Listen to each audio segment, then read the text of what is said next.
very nice restaurant, but it's a nice restaurant if you're a white person from Ohio that's never been anywhere before. Picture Chili's.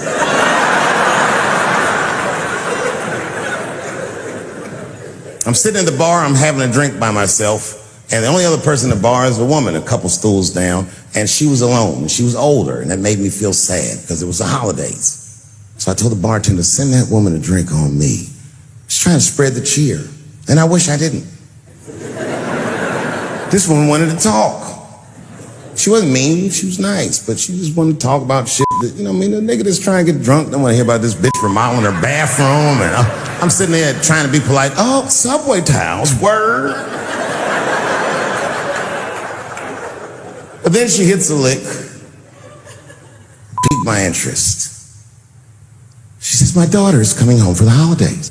Oh, that's great news. I'm glad you're not going to be alone. And then she goes on and on about how great her daughter is. I guess her daughter got a new agent, and she's out in Hollywood, she's in movies and on television and all this stuff. And as she's telling me this, I'm thinking, this woman is so sweet.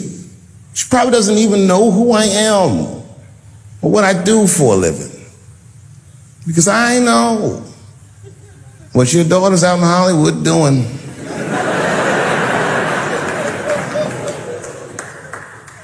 And then she goes, would you like to see her picture? Oh, now I don't want to see this woman's picture, but what am I going to do? I go, okay, yeah, sure, I'd love to see the picture. And I grab the picture, and this is all I say. This is all I say. Oh, she's very beautiful. And as she puts the picture away, she looks mean all of a sudden, like she caught me in some kind of trap. What does that face mean? And then she goes, she's transgender. And I think to myself, oh, this bitch does know who I am.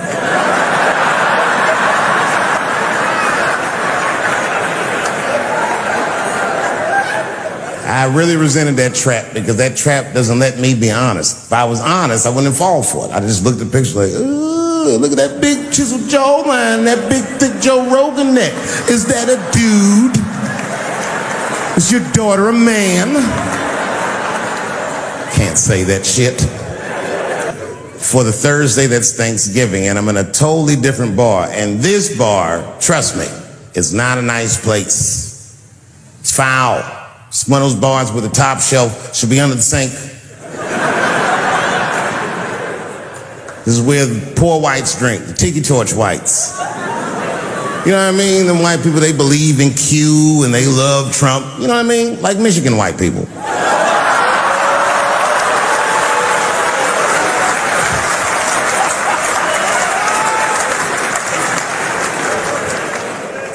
I remember I was at this bar one time. This is that kind of bar it is. I was in there one time, I was fucked up. And I turned around to everybody in the bar. I go, hey, everybody, I'm going to buy everyone in the bar around the drinks. And all the motherfuckers like, hoorah!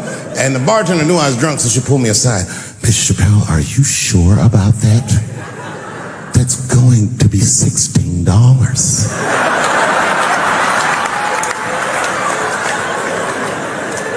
Tough time for the whites. And this was a holiday weekend, you know what I mean? These motherfuckers was having a rootin' tootin' time. They was in there partying, making all them noises. Woo! Ow! Yow! You know all them noises white people make before lynching? They was doing all that shit.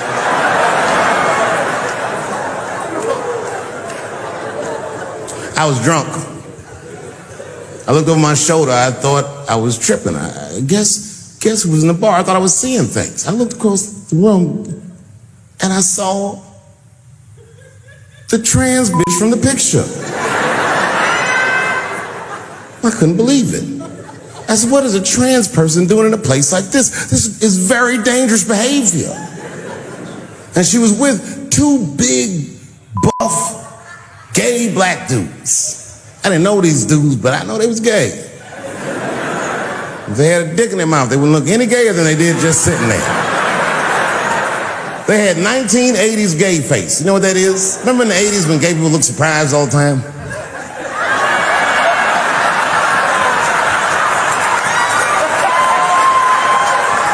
Close your mouth, nigga. What's surprising? You know what I mean? But they was huge. They looked like Juicy Smouye's trainers.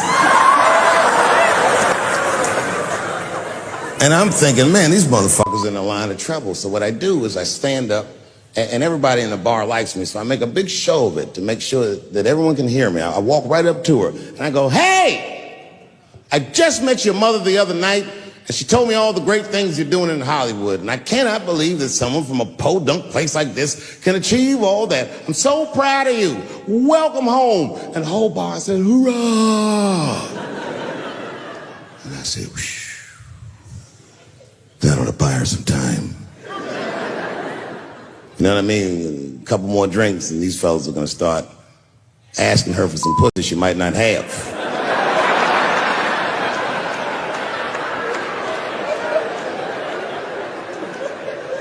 And she was very gracious. She said, "Thank you so much." And we shook hands. And as she was shaking my hand, her face turned mean, like her mom's. And she said, "Do you mind not punching down on my people?"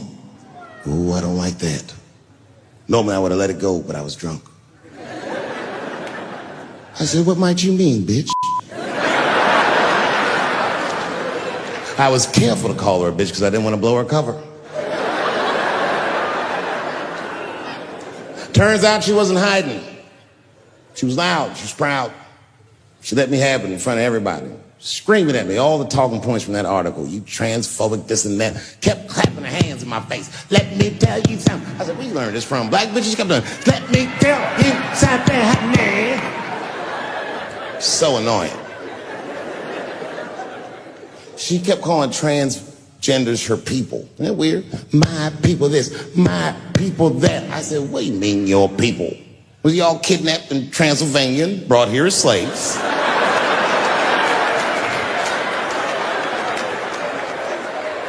She said, "My people have struggled for decades, honey. Decades." And I looked at them gay black dudes like, "Is there anything you niggas need to tell this bitch?" Clifford.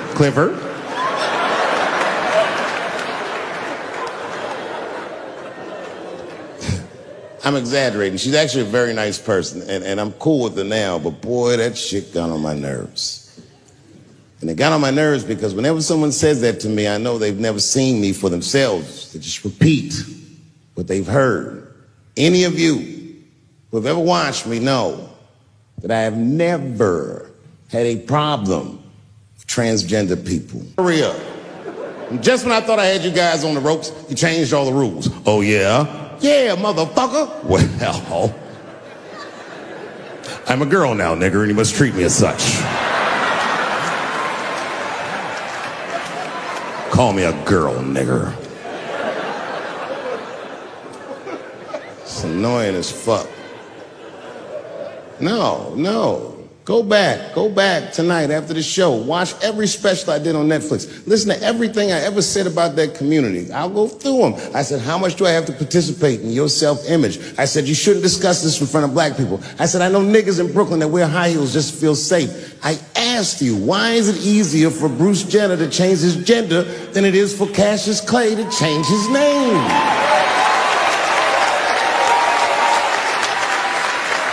If you listen to what I'm saying, I'm not even talking about them. I'm talking about us, and they don't listen.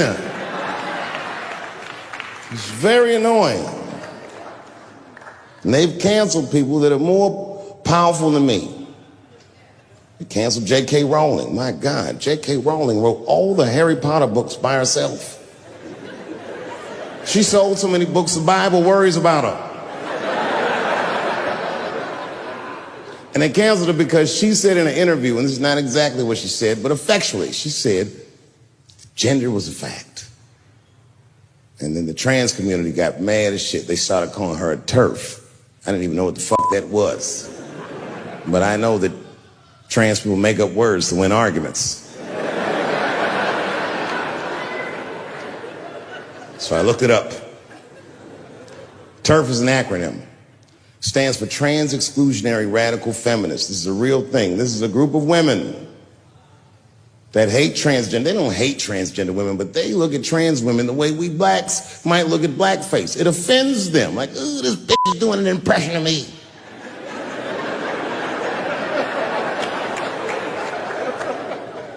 Now, I shouldn't speak on this, because I am not a woman, nor am I a trans.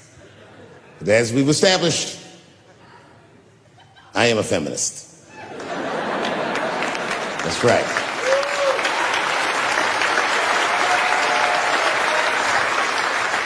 I'm Team Turf. I agree, man. Gender is a fact. You have to look at it from a woman's perspective. Look at it like this. Caitlyn Jenner, whom I've met, wonderful person, Caitlyn Jenner was voted Woman of the Year. Her first year as a woman. Ain't that something? Beat every bitch in Detroit, she's better than all of you. Never even had a period. Ain't that something? Oh, I'd be mad as shit if I was a woman. I'd be mad if I was me. If I was in a BET Awards sitting there and they're like, and the winner for Nigger of the Year, Eminem, my man.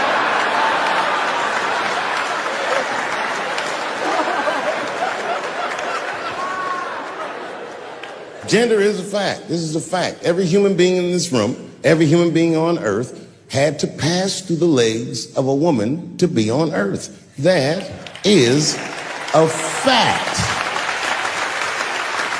Now, I am not saying that to say that trans women aren't women. I am just saying that those pussies that they got, you know what I mean?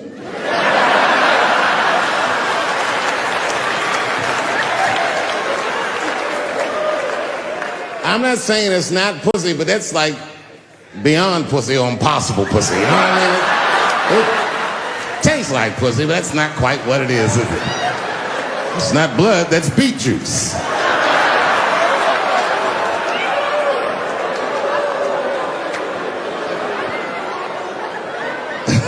Oh, these women are. Don't forget who I am. Don't forget what I am. I am a black dude. And don't ever forget how I got here. My ancestors were kidnapped. I don't even know where the fuck I'm from. They were put on the bottom of boats. They sailed them across the Atlantic. Many of them died. Only the strongest survived. And once they got here, they beat the humanity out of my people. They turned us into beasts of burdens. They made us do their work. And the irony is, hundreds of years later, they called us lazy. We fought in the Civil War. We damn near freed ourselves. Then in Reconstruction, black people did great. My great-grandfather was a very wealthy man. But then the black coats came, Jim Crow came, and there was 100 years of unspeakable oppression again. Lynchings, all kinds of terroristic acts to keep us in the margins of society. And yet we still fought. And Dr. King was born. And then things got better. 20 years after Dr. King was assassinated, Michael Jackson was moonwalking on television. Something. Barack Obama.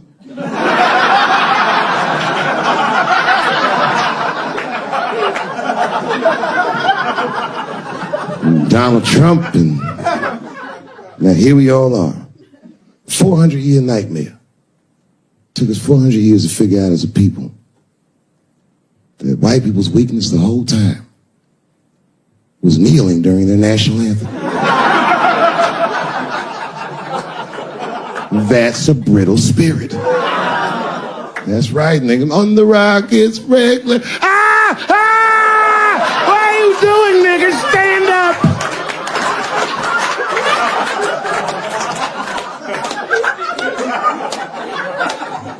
The Vice President of the United States got involved. Mike Pence got involved. He went to the game himself. These niggers will have to stand when they sing that. And all them football players looked up in the stands and saw Mike Pence and said, Mike Pence, come on, y'all. Wu-Tang. Wow! Whoa! Foiled. Brittle spirit. I could kill every white person in America at one time. You know how I'd do it? I would just wait for the Super Bowl. And right when they sang the national anthem, I'd have O.J. Simpson walk to the 50-yard line with them bad knees. Is that O.J. Simpson on the field? What the hell is he doing here? Oh, I know what he's gonna do. Stop him!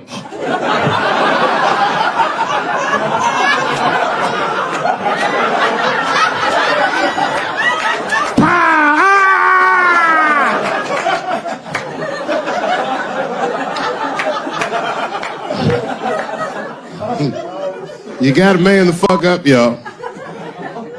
I don't mean to be disrespectful because, man, I know you're upset what I said, but I know you're right. But come on, baby, it's me. I was right once. Remember that? Does anybody remember when I was like missing from show business for 12 years?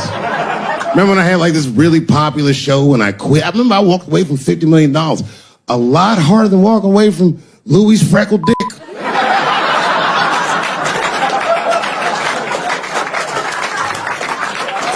I didn't know that I'd ever work again. And yet here I am tonight. Did my dream die? No.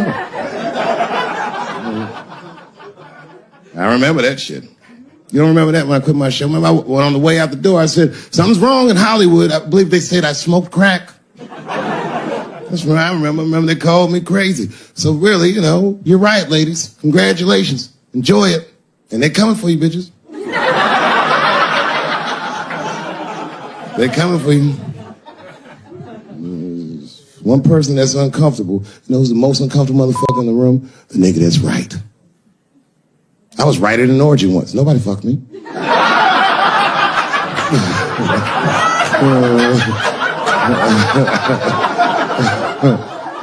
was just walking around like Tom Cruise at the movies, just looking. And ruined the whole orgy by accident. It's easier to ruin an orgy than you think. All you gotta do is wait for it to get kind of quiet and then go, ew.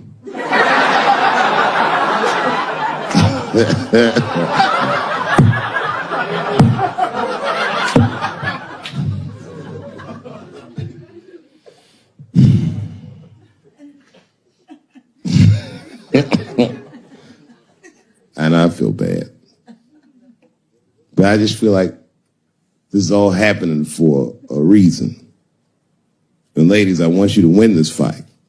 10 years ago, I might have been scared, but I got a daughter now, so if you win, she wins. So I'm rooting for you. And I agree with you. At least ideologically, I do. I don't know if you're doing it just right, but who am I to say? I don't think you're wrong. I just think that you can't make a lasting peace this way. You got all the bad guys scared, and that's good. But the minute they're not scared anymore, it will get worse than it was before. Make lasting peace. Ask black people. And that's what it is. What this city really needs, without irony, I'll say this, the cure for LA is in South Africa. You motherfuckers need truth and reconciliation with one another. Because the end of apartheid should have been a fucking bloodbath by any metric in human history, and it wasn't.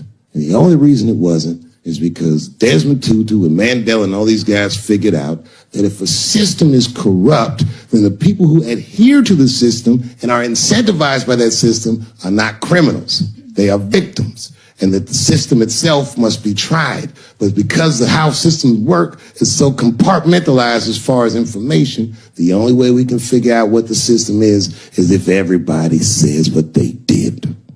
Tell them how you participated. Because men want to help, they're just scared. Because Ben Affleck tried to help. Hey, what happened to these ladies is disgusting. Oh, nigga, you grabbed a titty in 95. All right, fellas, I'm out.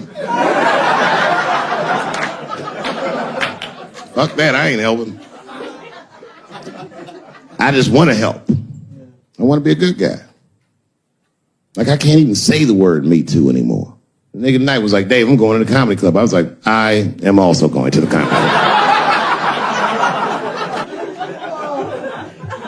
And I didn't even know it was happening, but I guess I became like a feminist in the last 3 weeks because I can't watch porn the same.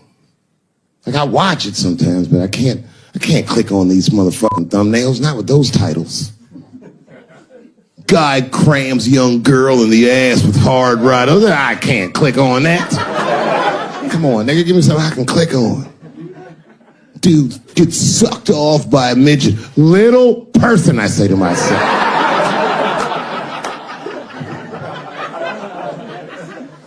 takes me hours to find one clip. What the hell is this?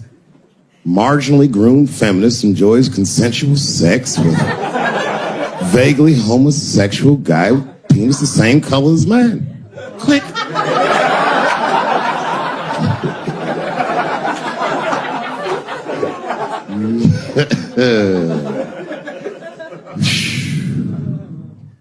You notice a lot of black dudes haven't been getting me too. I don't want to jinx myself. You know why though? Obviously black women go through the same thing, right? The reason is because black women from slavery won't tell on us.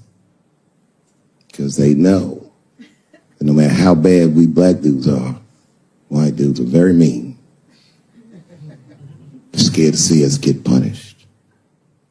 My wife is Asian. She'd tell on me in a goddamn second.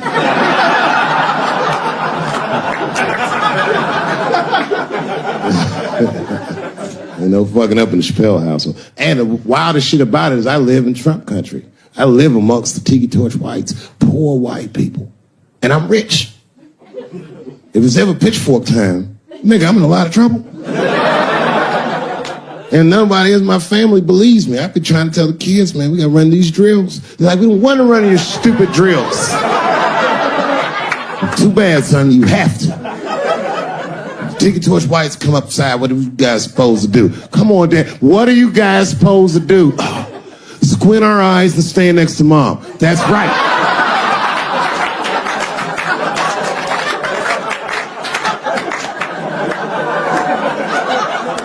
And what are you going to bring me? Your gun and your groundskeeper uniform. That's right. I'll go outside and see what they want.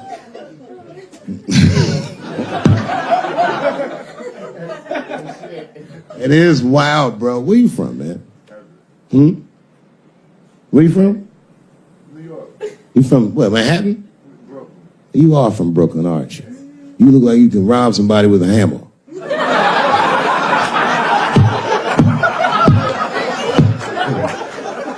Brooklyn niggas rob you with shit they find around the house. I just got stabbed with a toothbrush. This nigga must be from Brooklyn. I'm fucking. Well, you ladies are right. To be honest with you, your lives look terrifying to me. They do, man. I know nothing about being a woman, but I know fear. Yo, I used to live in New York when I was 17. And I couldn't even pay my bills. You know what I did to make money? I used to do shows for drug dealers that wanted to clean their money up. One time I did a real good set, and these motherfuckers called me in the back room. They gave me $25,000 in cash. I was probably 18, 19 years old. I was scared. I thanked them profusely. I put that money in my backpack. I jumped on the subway and started heading towards Brooklyn at 1 o'clock in the morning. Never been that terrified in my life. Because I never in my life had something that somebody else would want. I thought to myself, Jesus Christ, if motherfuckers knew how much money I had in this backpack, they'd kill me for it. Then I thought, holy shit. What if I had a pussy on me all the time?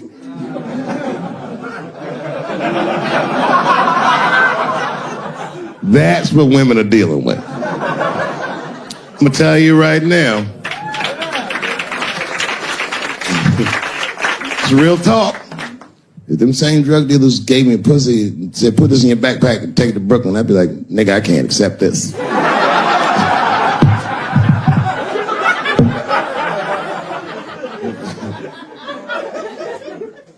I empathize, man, you know.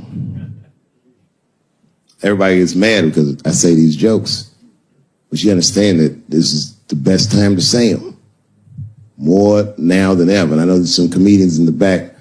Motherfucker, you have a responsibility to speak recklessly. Otherwise, my kids may never know what reckless talk sounds like. The joys of being wrong. I didn't come here to be right. Just came here to fuck around. It's hot in here. Sitting in that robe, pregnant. She's now my wife.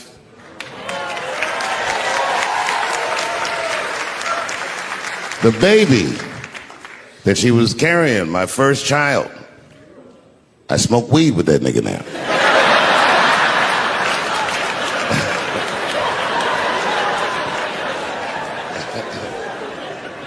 And what I remember most about that night was the pressure. Before the show, I had to run out there on the avenue and hand out tickets to anybody who would take them because I couldn't even fill the fucking room. And boy, what a difference 24 short years makes.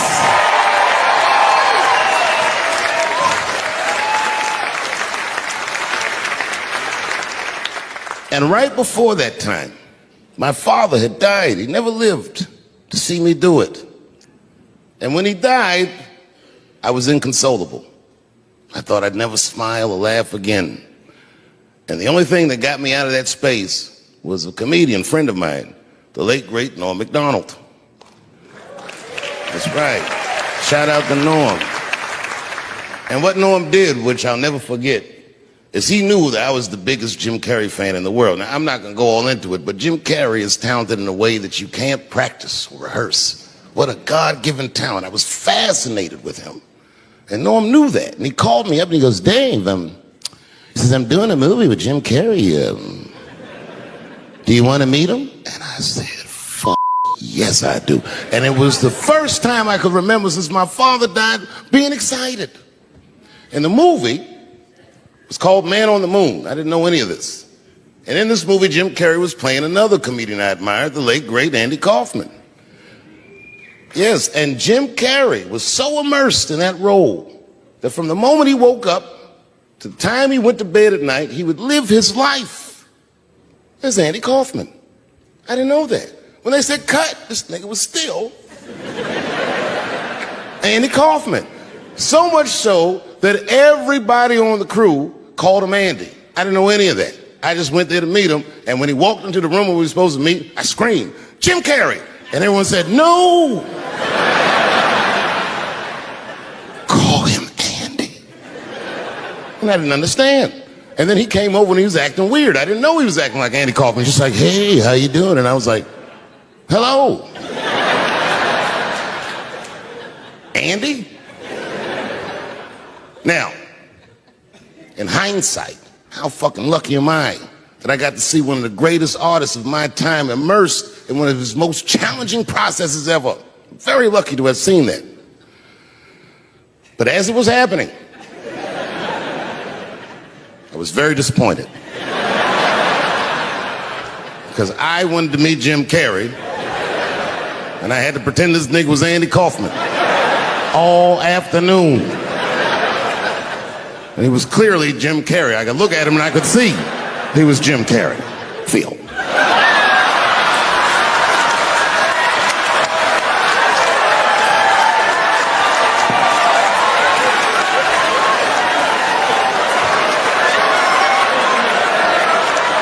Here.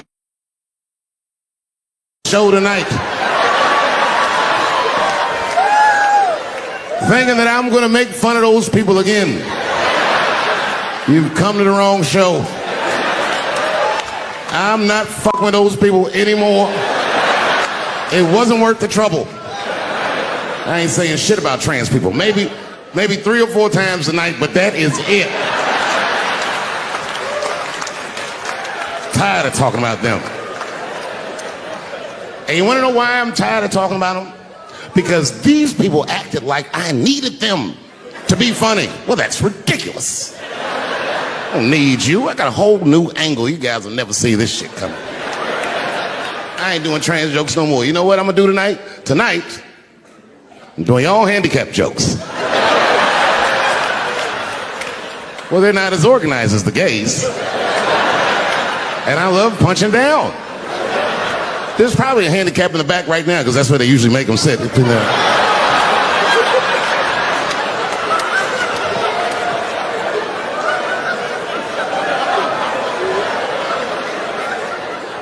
I came here to laugh at transgender people. I didn't know this nigga was gonna make jokes about us. Come on, y'all, let's get the fuck up out of here.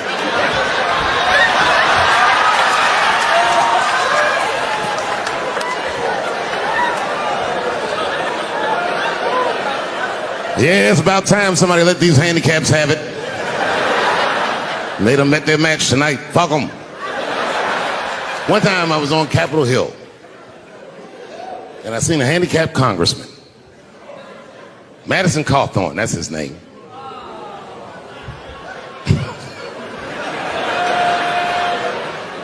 He's a Republican from North Carolina, and he was shocked because I saw him, and I go, hello, Congressman. He didn't even know I knew who he was. He turned around. Then I just walked away. I wanted him to see me do something he couldn't do. I skipped. That nigga was mad.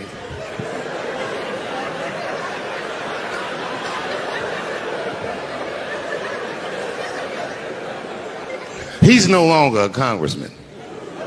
I don't know if you follow politics. I'm not trying to be funny, but he lost his seat. He ran a bad race. Oh, buddy, yes, he did. And you know what he did wrong? He was running for Congress again, and this motherfucker tried to be controversial. He was on all them right-wing podcasts talking all that shit. He was like, Washington is worse than Hollywood. I was at home like, what? He said, these people are disgusting. They have orgies and sex parties and drug parties. And I was thinking, this nigga sounds like Juicy Smouye. He's lying. Now, I don't doubt that they do this kind of shit in Washington. But I doubt he's seen it with his own eyes. Because who the fuck invites a paraplegic to an orgy? So this nigga can roll around and snitch on everybody.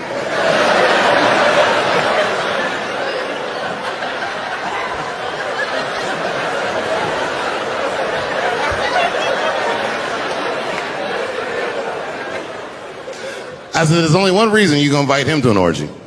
And you know what that is. Have at it, guys. I can't feel anything. Let's get this bill passed for America. One at a time, folks.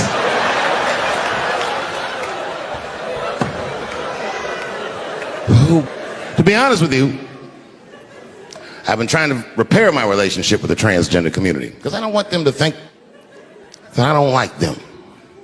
And you know how I've been repairing it? I wrote a play. I did, because I know that gays love plays.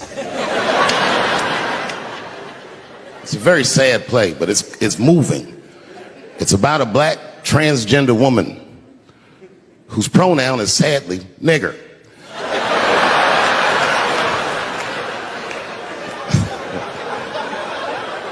It's a tearjerker. At the end of the play, she dies of loneliness because white liberals don't know how to speak to her. Sad. Speaking of nigger, I've also been working on a book, and this is true. I'm rewriting the American classic, Huckleberry Finn, from Nigger Jim's perspective. It's called The Adventures of Nigger Jim. That's how the book starts. Huckleberry Finn walks up to him and goes, so you're Nigger Jim. And he's like, yo, I just said Jim. What's your name, little buddy? Huckleberry Finn is my name. What? Huckleberry? That's your real name? God-given. You know what? Just call me Nigger Jim. It's fine. I don't care if you are black or white or whatever. If you ever meet a white person named Huckleberry, he has less money than you. That is the white, trashiest name I've ever heard in my fucking life. If you have a name like Huckleberry, you're doomed to fail. If I was in court and my lawyer came up and said, I'm going to jail. God forbid I ever go to jail. But if I do, I hope it's in California. Because as soon as the judge sentenced me, I'll be like, Your Honor, before you sentence me, I just want the court to know I identify as a woman. Send me to women's jail. And as soon as I get in there, you know what I'm gonna be doing? Give me a fruit cocktail, bitch, before I knock your motherfucking teeth out. I'm a girl just like you, bitch. Come over here and suck this girl dick I got. Don't make me explain myself. I'm a girl.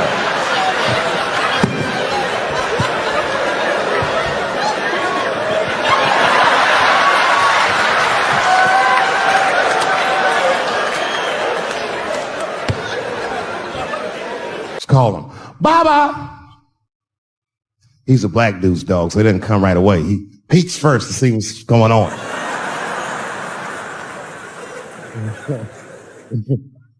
I gotta tap my foot so he can see the food. Over here, little buddy. And he's like, thanks, Dave. He'll come get it and run off. Well, I have some very bad news for the people in the front rows. I heard that some of you paid as much as $800 for your tickets. Sadly, I did this same show a couple weeks ago in Atlanta for $60 a head. Can you imagine? Nigga, you could have flown to Atlanta, got a hotel, had some dinner, and came back and you still have a little money left over, niggas. Paid way too much just to see me in this gay-ass neighborhood. All right, let me roll up my sleeves and tell these pussy jokes. Will told me to say there hasn't been this many pussy references in this room since Cats was here. Boy, I gotta tell you, man, I've been doing this set all week, and boy, I've been telling these jokes, and sometimes niggas look like they're in actual pain over the jokes. None of it's that bad to me, but I understand why it could hurt some people's feelings. So tonight,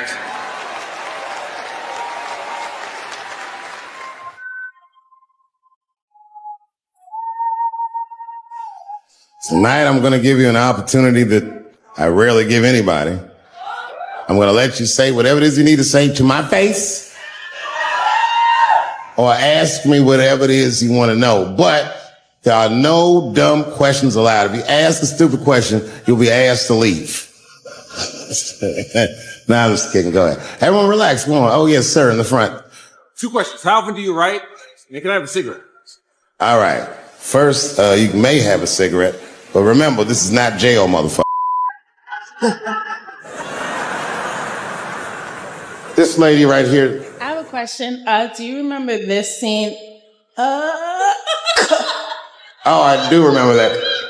Ma'am, I'm going to have to ask you to leave. That's a terrible question.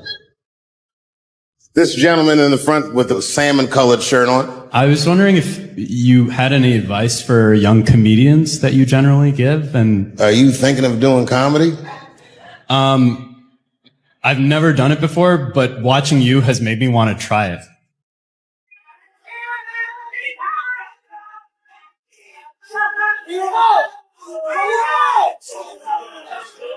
I don't know if that's an insult or not.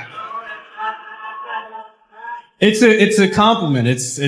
I mean, niggas don't say I've never done brain surgery, but it looks a lot easier than I thought. I'm teasing. All right, here'll be my advice. Okay, I don't know how comedians start nowadays, right? What I would suggest is just start. And once you start, you can't really stop, no matter what happens, no matter how bad it gets, no matter what people say. You know what I mean? Because comedy is weird like that. You know why I hate watching other comedians do comedy? Not because I hate other comedians, but because I love comedy so much. It's like watching somebody else fuck your girl. And I say, fuck her better than that. Yes, you on the aisle up there, the lady with the long, yes, you standing up, I see you. My favorite book of all time, The Narrative of the Life of Frederick Douglass. Yeah. That guy with the baseball hat. Marry, fuck, kill, Michelle, Rihanna, Oprah. Wait, who's Michelle? Oh, Obama. Well, sir, you're putting me in quite a pickle. I can't say I'll fuck Michelle Obama. That's insane. Well, I guess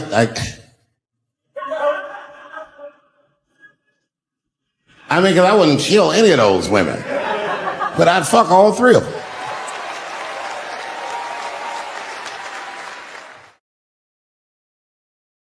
The gentleman in the blue Oxford standing up. Tell us a story with Charlie Murphy. Tell a story about Charlie Murphy? Or your favorite. Boy, there's so many good Charlie Murphys. You know, the thing with Charlie Murphy is he used to just make us laugh all the time. And I used to ask him about all the old Hollywood shit I was curious about. Like when they used to accuse Michael Jackson, I remember asking once, I go, Charlie, do you think Michael Jackson actually did those things? And he said, let me ask you a question, Dave. He said, say it is illegal to fuck women. How long are you staying out of jail? So God bless Charlie Murphy, wherever you are. Charlie, I love you. Who do you think is going to win the 2020 election? All right, I'm going to put a pin in this, but I'll tell you right now, fella, I don't know, but I think Trump has a better shot than a lot of people would like to think. I'm just saying, it all depends on how the left talks. The way we're talking is not going to win the fucking ball game. Donald Trump's over there on the right, grabbing handfuls of pussy. Joe Biden can't even smell hair over here. Fuck this side. All right, man, go ahead. Thank you so much for this show. And How old are you? 25. 25? Yeah. Boy, don't let R. Kelly see you. He's gonna pee on you by accident. Oh, my bad. I thought she was 15. Yuck. I'm totally joking. I'm sorry. My question is there anything you've learned from another comedian that you feel like will stay with you for life? I tell you what, Liz, that's a good question. Yes, is the short answer. A longer version of it is this. I was raised by comedians. I started doing stand-up when I was 14. The other day, I went to a comedian's funeral and I realized we was putting this motherfucker in the ground that these people are at least as influential to me as my family. I rock with these niggas till the wheel falls off. We fight and we fuss and we are jealous of each other and we get mad at each other, but my life wouldn't have been what it was without each and every one of them. And I consider them my family. That's the answer. Still hadn't figured out exactly how to say what I wanted to say, but I was doing pretty good. And I was doing some Me Too jokes. And a woman stood up from the audience. She was crying. Clearly, this white woman. She says to me, you can't say that. It's 200 seat room. It's a very small room. I'm like, fuck are you, like, miss, are you okay? What are you doing? She says, you can't say that. I said, yes, I can. It's my show. I'll say whatever the fuck I want. The crowd's like, ooh, like this. And then she gets up from the table and she starts making a big, like, show of just pushing through the aisles and all this stuff. And there's like a curtain right before the front door. And she gets to the curtain and she's crying. It's fucking crazy. She says, I'm sorry I was raped. It's a fucking comedy club. It's like loud farting, getting out of an elevator. Nothing funny can happen in here. Now I'm trapped in a room with this woman's fucking stink.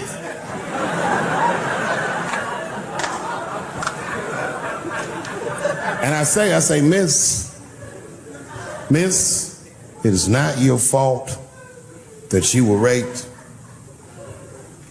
But it's not mine either. Ta-ta, bitch, like this. She storms out. Now the room is very uncomfortable, but I managed to get the crowd back. But I'm like, a little traumatized. Same show. There's a trans woman sitting in the audience.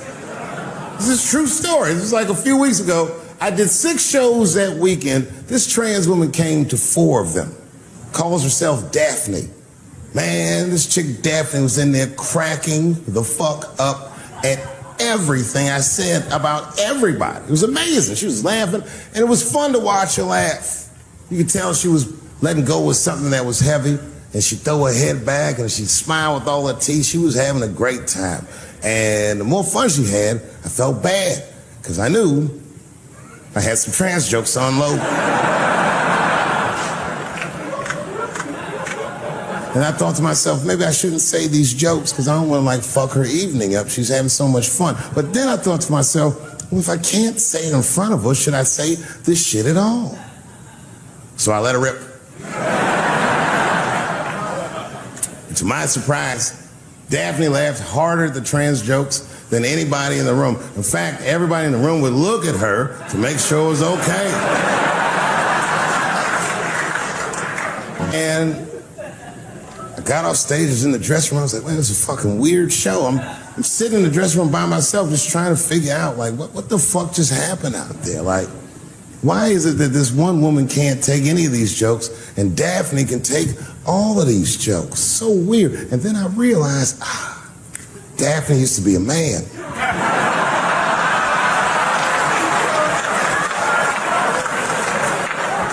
So now I go out of the dressing room and like you can see like all the staff was there like cleaning the club up, the audience had gone, and sitting at the bar by herself was Daphne.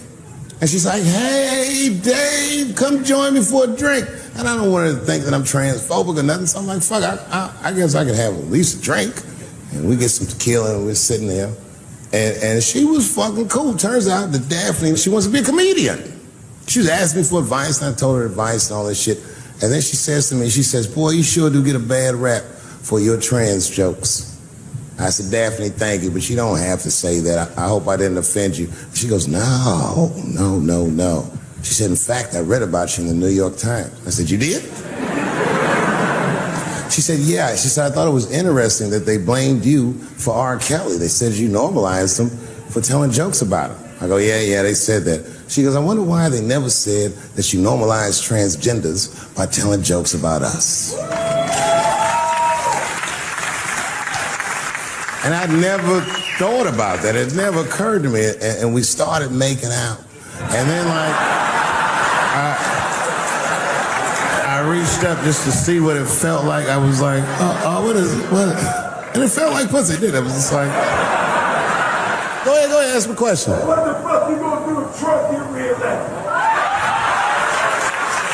What am I gonna do if Trump get reelected? Probably get a significant tax break.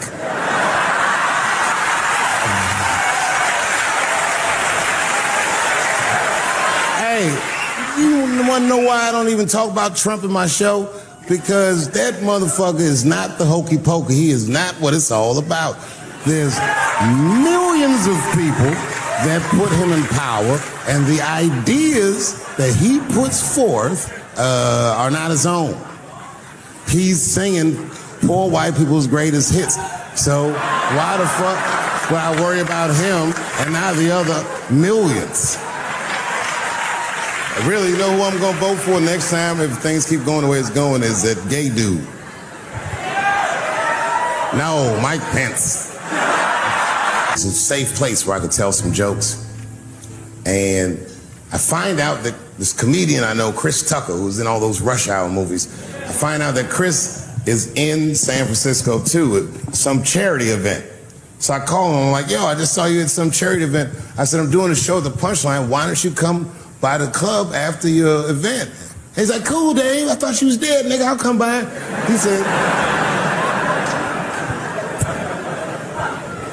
He says, is it okay if I bring some friends? Because, you know, I'm with a lot of people. I go, man, you Chris Tucker. You can bring whoever the fuck you want. And then I show up to the club late that night. I walk into the dressing room, and sitting in the dressing room is Gavin Newsom, who at the time was the mayor of San Francisco, but now he's the governor of California. And sitting next to him was Kamala Harris, who at the time was the DA of San Francisco. Now she's the senator from California that's front running on the Democratic ticket. And sitting next to her was Al Gore. It's fucking weird. And sitting next to Al Gore was the guys from Google, Sergey, and I don't know how to say these. All right. And it was Chris Tucker and Ben Jealous, who at the time was the president of the NAACP, who was all just at this big charity dinner, and Paul Mooney was drinking scotch. And we all was just in there. And, you know, at first I was a little uncomfortable when we started talking, and we all got along really well. At some point, Kamala Harris she says to me, she goes, you know, a friend of mine is announcing his candidacy for president tomorrow. I went to college with him. I'm like, what? I go, Barack Obama? She goes, you've heard of him? I'm like, yo, I just read about this dude. And she goes, yo, yeah, blah, blah, blah, we talking. She goes, you know what? She says, let's call him on the phone. I said, what the fuck? And she picks the phone up and she dials and she's listening like this. And she goes, this is voicemail. And she gives me the phone. She goes, leave him a message. You know, I didn't know what to say. I just said what you say to any black dude that's running for president. You know, stay low, running a zigzag pattern, this kind of shit.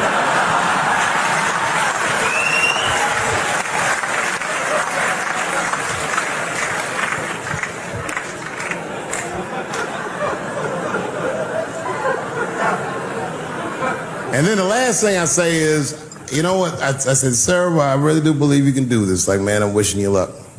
Now, next day I wake up and go for coffee at a place called the Embarcadero. It's like an eatery by the sea in San Francisco. And I'm walking to the coffee shop and there's a police line and I can't cross the tape. But then I figure, fuck it, I'm Dave Chappelle, so I go into the thing like this. And the police yoke me. These motherfuckers like tackle me immediately.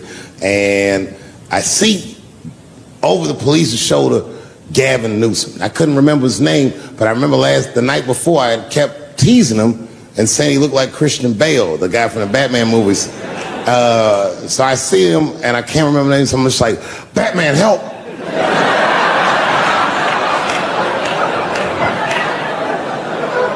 And he stops, he's like, Dave? And then the police see that the mayor knows me, so they're all like, oh, sorry about that. And he's like, hey, back up everybody. And he just picks me up. He's like, I'm really sorry about that. I'm like, I'm fine, don't worry about it. And he's like, listen, I'm here with Prince. Would you like to meet him? I'm like, I know Prince, that's my nigga. And we go around the corner and it was Prince Charles, the Prince of England. I didn't know the protocol of meeting royalty and not supposed to touch him. I dapped him up like a nigga. My nigga. Wow. Hugging him and shit like this, dapping him up. Like this. And that nigga was cool too. I was like, that's really fucking weird. And then I was just out there in the upside down, not having no TV show, trying to figure life out. And the election was going on in the background. And this guy, Barack Obama, was picking up steam. This motherfucker was killing it. And I had a chance to go to the last debate on the Democratic ticket, and I went. It's me and Chris Tucker sitting in Myrtle Beach, South Carolina. It's the last three candidates. It was Barack Obama, John Edwards, and Hillary Clinton. Now, Obama's a lot taller than Edwards and Clinton, and he had the center podium. And at one point, they're all on stage, and they start fussing, and Obama goes, look, none of us are perfect, like this. And his hands was like this, and there was light shining behind his head, and the other two candidates was looking up at the nigga, and I was sitting in the audience like, this nigga looks like Jesus.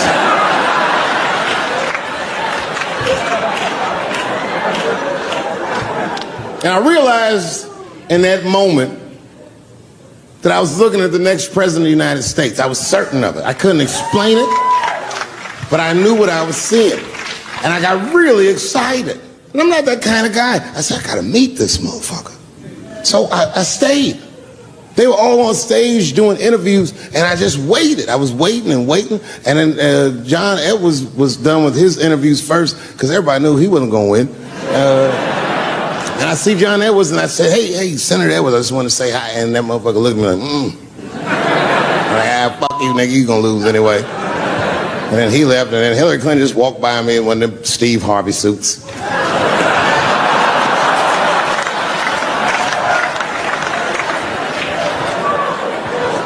But Obama was taking forever. Everybody wanted to talk to him. When I knew the media saw exactly what I saw, there was no question about it. That was the guy. I waited and I waited, and finally, must have been over an hour and a half, he finishes his last interview. He's like, well, thank you very much. Good talking to you. And he turns around and we make eye contact. He sees me. And when he sees me, he looks over, he goes, Dave Chappelle. And Obama did me the same way I did Prince Charles. He dapped me up. And he like bro hugged me and he pulled me in and I'll never forget this. He said in my ear, I got your message. Thank you very much, New York City.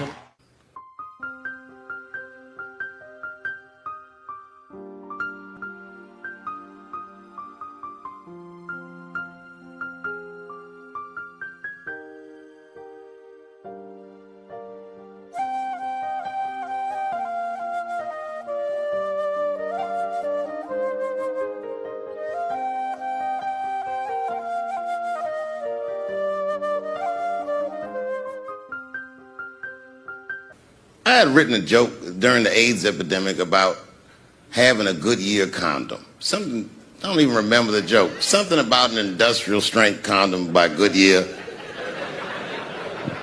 I just remember all the comedians really liked that joke. And there was an older comedian.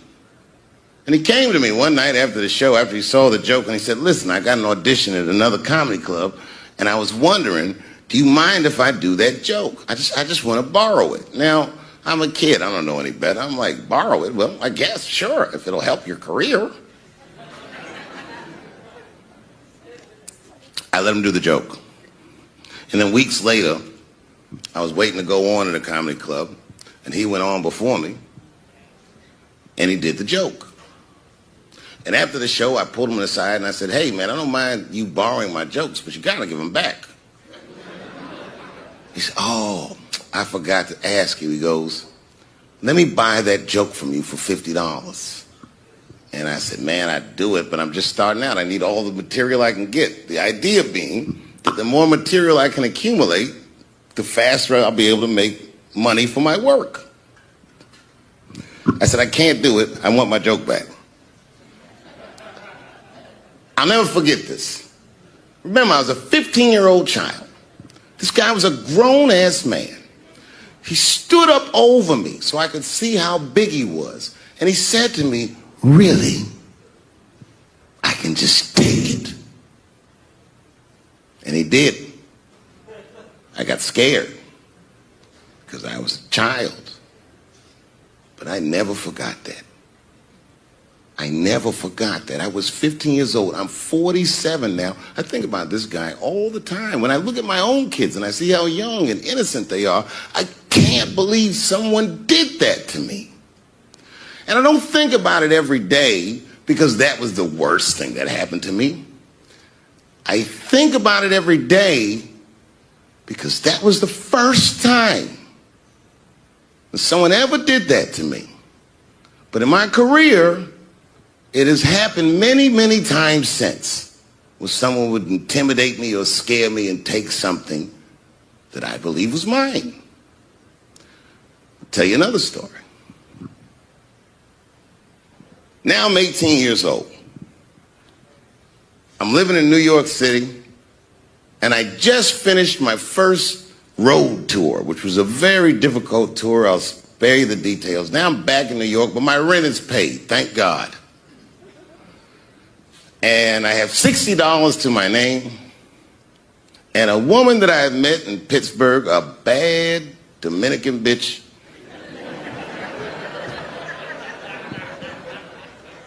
was coming to New York. She was going to spend the weekend with me. I couldn't wait for her to get there. She was coming that evening. But remember, I only had $60 for a whole weekend to entertain a bad bitch. Now I'm walking through Greenwich Village, and I see something I've never seen before. 3-card Monte. You know what that is? Yeah, the guy had the whole thing. The table was set up, and he had the 3 cards, and the crowd was hooting and hollering, and he was like, find the red card, find the red card, and people were playing. Sometimes they win, sometimes they lose, but it was really exciting, and I'm standing there watching it, and I noticed while I'm watching them play this game that the red card, the one you're trying to find, had just a little bend on the corner. And I'm watching it, and I'm like, yo, this guy doesn't seem to know that red card is bent. I'm going to beat this motherfucker. And I walked up to the table, and I said, let me play a hand. And I put my last $60 on that table, and he starts to shuffle and find the red card, find the red card. And I kept watching that bent card go around the table, make sure I kept my eyes on that bent card. And when he stopped shuffling, and he said, find the red card, I pointed to it with confidence. Here it is right here. And he flipped it over, and it was black. And he took my money. I couldn't fucking believe that. How did this nigga do that? Was that magic or sorcery? I was confused. So you know what I did?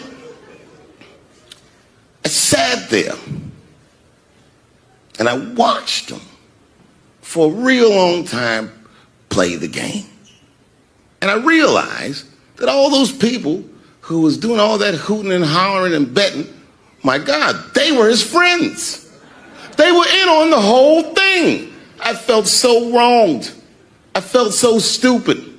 And then the next sucker came up to the table and was about to put his money down. And I said, fuck that, man. Don't put your money there. All these niggas is in on it.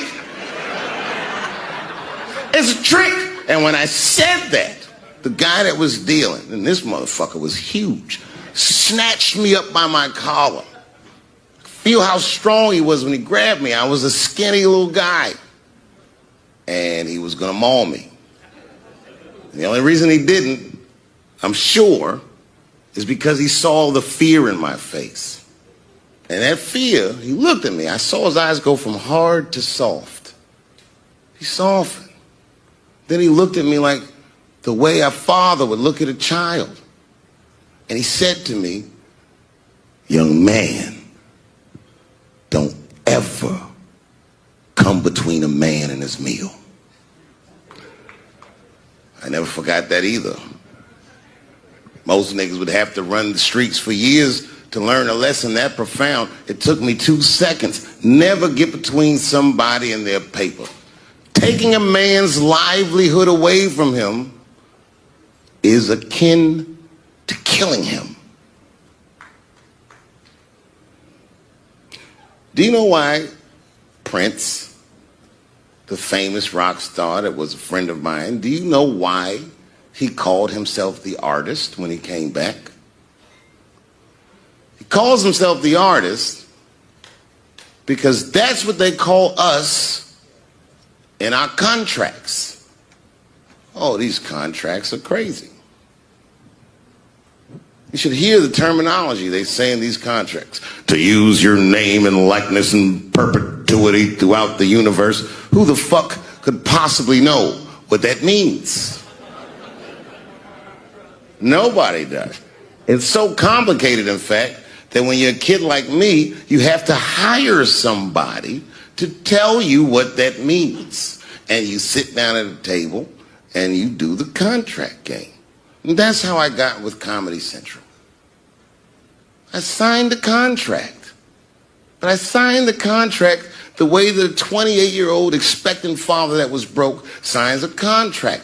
I was desperate. I needed a way out. And it wasn't good money and it wasn't good circumstances. But what else am I going to do, I said. And all these white people sitting at that table told me, trust us, Dave, it's a good contract. And I looked around the table and they all seemed to agree it was a good contract. But what if it was like that game of 3-Card Monte? What if they were all friends and I didn't know it? And the bag of money was Iceberg's money in the first place. What was I talking about? What was I trying to tell you? Last week, 2 weeks ago, whenever it was, I call Lauren Michaels and I tell him, okay, I'll do it. I'll do Saturday Night Live on election night. And the day I made that phone call, the day I committed to it, it gets announced that Netflix is streaming Chappelle's show. Not just Netflix. HBO Max is streaming it too.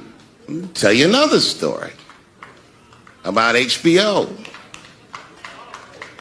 No, hear me out. Did you know, before Chappelle's show was at Comedy Central, I pitched that show to HBO. I told them what I wanted to do.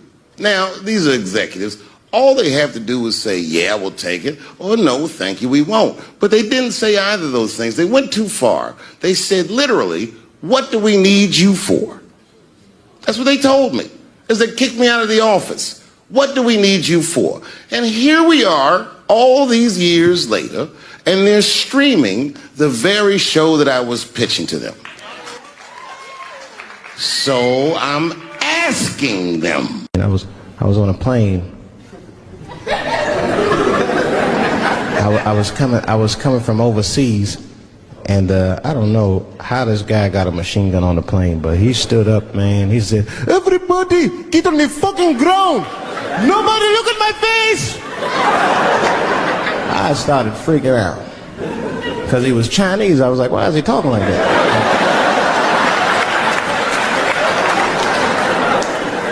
He was screaming and crying. I was the only brother on the plane. Well, I thought I was the only brother. I looked over. There was one other black dude. He was from Nigeria. I looked over at him. He was looking right in my face, man. He didn't say 2 words to me. He just looked at me. He was like...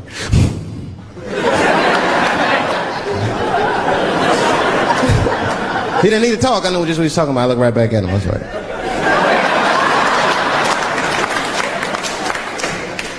Some white dudes on the front of the plane seen us. They were like, oh my God. I think those black guys are going to try to save us.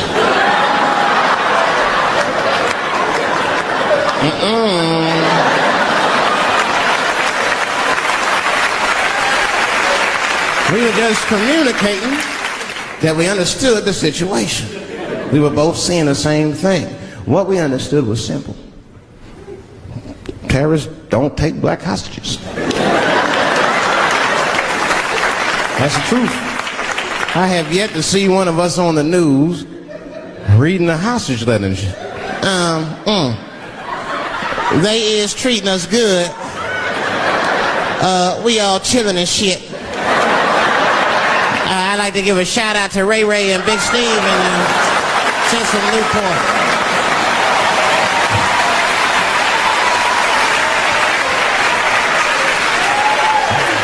You're not gonna see it. And terrorists are smart. They know what they're doing there, you know. They terrorists. They know it's black people's bad bargaining chips.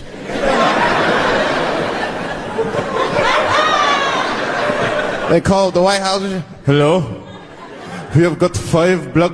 Hello?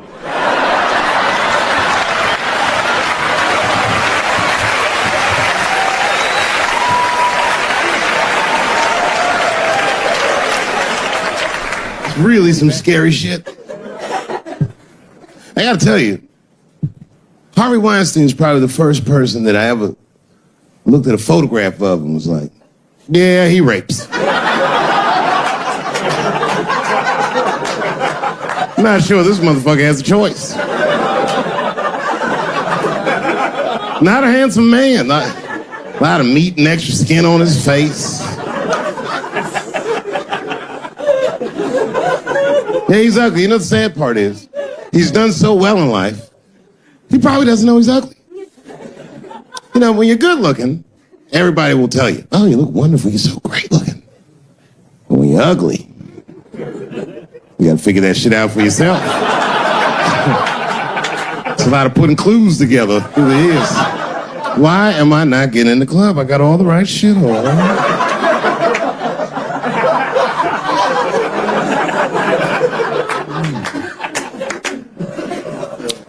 Because if it was Brad Pitt doing that shit, you wouldn't have heard a peep. The girl just come back down like, I got the part.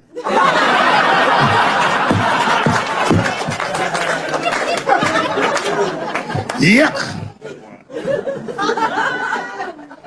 And yet, it is important that I acknowledge, ladies, you are absolutely right. There you go. They gotta all be mindful of that, guys, because this could happen to any of us. It could happen to me. I can see that. I can see myself showing up. Hi, I'm here for my 3 a.m. with Mr. Weinstein.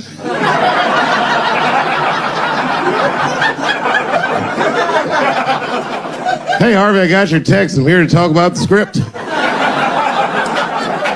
Seems like it's going to be hard to read in candlelight, but I guess I could try.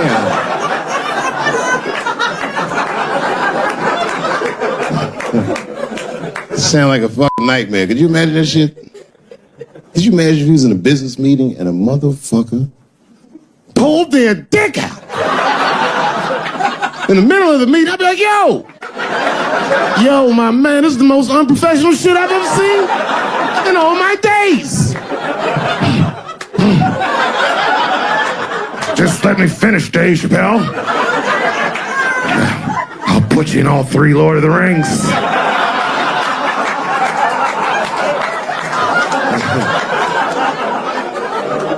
Hurry up, nigga. I have other meetings now. I have a 4:30 a.m. at Brett Ratner's house. I believe it's wardrobe fitting.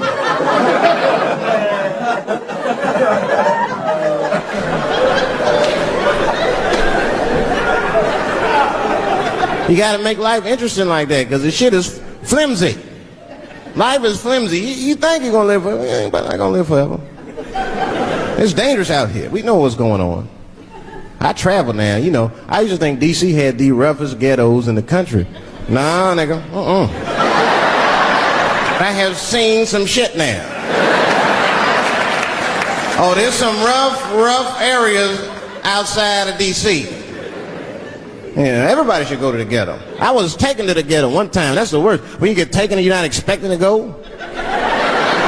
You know, usually you want to know when you're going to the ghetto, like, I'm going to see some wild shit. I got to prepare myself. I'm going to see something crazy. When you're taken, it's different. I had a limousine driver. It was after a show. It was late at night. It was like 3 in the morning. I had a limousine driver. He was a nice guy talking to me and shit. Oh, hey, where you from, dog? D.C.? Word? That's a rough city, man. And his cell phone started ringing. Hold on 1 second. Hello? Oh, what's up, nigga? What? What the fuck? Slow down. What the fuck? No! Fuck that, nigga. Fuck it. I'm on my way.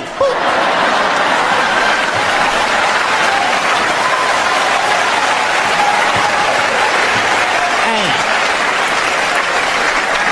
I gotta make a stop real quick. At 3 o'clock in the morning. I didn't know he was taking me to the ghetto at first. I started looking out the window. I was like, what the fuck? It was gun store, liquor store, gun store. Where the fuck you taking me? This don't look good. He didn't say shit. He just pulled up in front of an old rickety building that looked like a project. Now, I'd never been there before. I'm not sure if it was a project, but it certainly had all the familiar symptoms of a project. A fucking crackhead ran this way.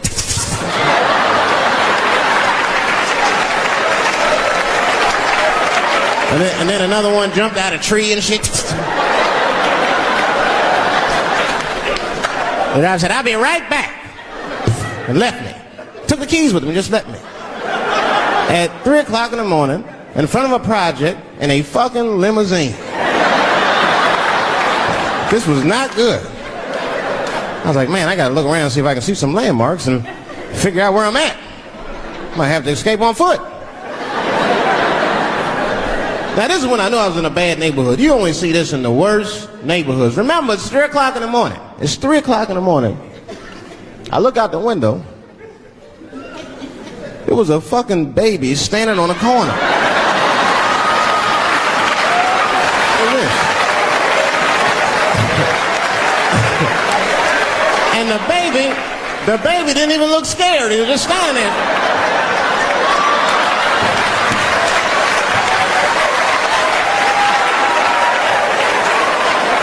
I mean, it made me sad. It made me sad, really. You know what I mean? Because I wanted to help the baby. I was like, I don't trust you either. I'm sorry. Click. Click. The old baby on the corner trick, eh? You're not gonna fall for that shit. Where's this limousine driver? You know, I start feeling bad. As time goes by, I start feeling worse. Like, man, what is wrong with me? What the hell's wrong? I'm scared of a baby. And this baby could be in trouble. He might need my help. I got to do something. But I wasn't going to get out the car. I'm serious, man. I just cracked the window a little bit. There's an old limousine. I can roll it down.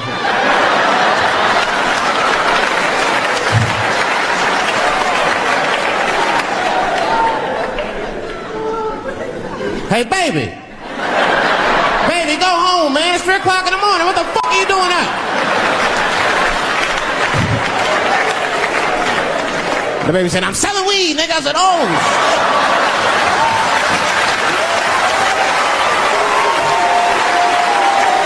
I wasn't expecting that. I'm serious. I had to buy 2 bags from the car. Let me get two corners. Got back in the car and rolled me a joint, man. That shit was scary, man. Every once in a while, like a crackhead would come up to the car and look in the window. It was like Jurassic Park and shit. He'd be looking on the car. Hey, get out of here, cracky. That baby was still standing there, man. That's what then I started feeling bad again. Yeah, weed make you feel guilty sometimes, you know. Man, what is wrong with me, man? I have just bought weed from an infant. I can't condone this kind of behavior. What am I thinking? I can't let the fear ruin my morals. Gotta do something.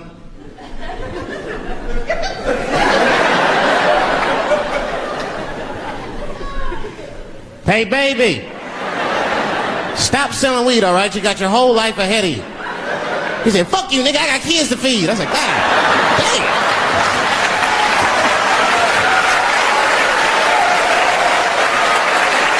Sad.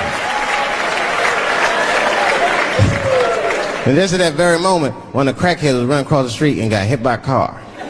I know it was a hit and run. The police did it. That's all right, they sprinkled some crack on him and got back up. I almost protested the war in the beginning. Almost. Until I saw what happened to them Dixie chicks. I said, fuck that.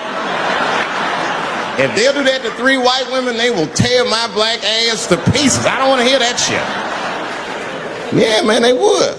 But I'm like, for real, why you care so much what the Dixie chicks say? It's not like they political scientists or nothing. They just bitches that can sing good. You know what I mean? Stop worshiping celebrities so much. Just don't listen, don't pay attention. I remember right around September 11th, Ja Rule was on MTV. That's what they said. They said, we got Ja Rule on the phone. Let's see what Ja's thoughts are on this tragedy. Who gives a fuck what Ja Rule thinks at a time like this, nigga? This is ridiculous. I don't want to dance. I'm scared to death. I want some answers that Ja Rule might not have right now. You think when bad shit happens to me, I'll be in the crib like, oh my God, this is terrible. Cause somebody please find Ja Rule, get hold of this motherfucker so I can make sense of all this. Where is Ja? Add me Ja Rule.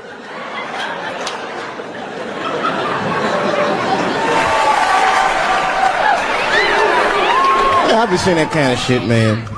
It's what it is. They use the TV to program us from a young age. You ever watch like a cartoon that you used to watch when you were little as an adult? That shit is wild shit. It's some wild shit. I mean, like I was with my nephew. We sitting there, we watching Pepe Le Pew, and I say to my nephew, I say, now pay attention to this guy because he's funny. I used to watch him when I was little. And then we watched the Pepe Le Pew, and I'm old now. I'm looking like, good God, what kind of fucking rapist is this guy? Like, take it easy, Pepe. My nephew was sitting there cracking up. See, sometimes you gotta take the pussy like Pepe. Like, no.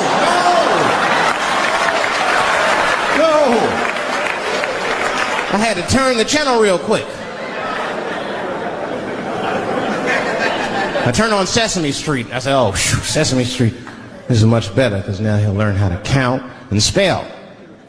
But now I'm watching it as an adult and I realize Sesame Street teaches kids other things. It teaches kids how to judge people and label people. That's right. They got a character on there named Oscar. They treat this guy like shit the entire show. They judge him right in his face. Oscar, you are so mean. Isn't he, kids? Yeah, Oscar. You're a grouch. It's like, bitch, I live in a fucking trash can. I'm the poorest motherfucker on Sesame Street. Nobody's helping me. Then you wonder why your kids grow up and step over homeless people. Get it together, grouch. Get a job, grouch. So don't even tell me how to get to Sesame Street. That is a terrible place. I wouldn't go there if I knew the way. Who would want to live in a neighborhood like that? Fucking 6-foot pigeons walking around. And an elephant that's a junkie. Hi, bird. Yeah, that's right, Snuffy. Hi, bird, I'm sick. I need some smack, bird. Then Cookie Monster with his eyes popping out his head, screaming, cookie, cookie, cookie, like, ugh. kind of cookies are you talking about? Chocolate chips don't do that to people. And then they had the nerve to put a pimp on there.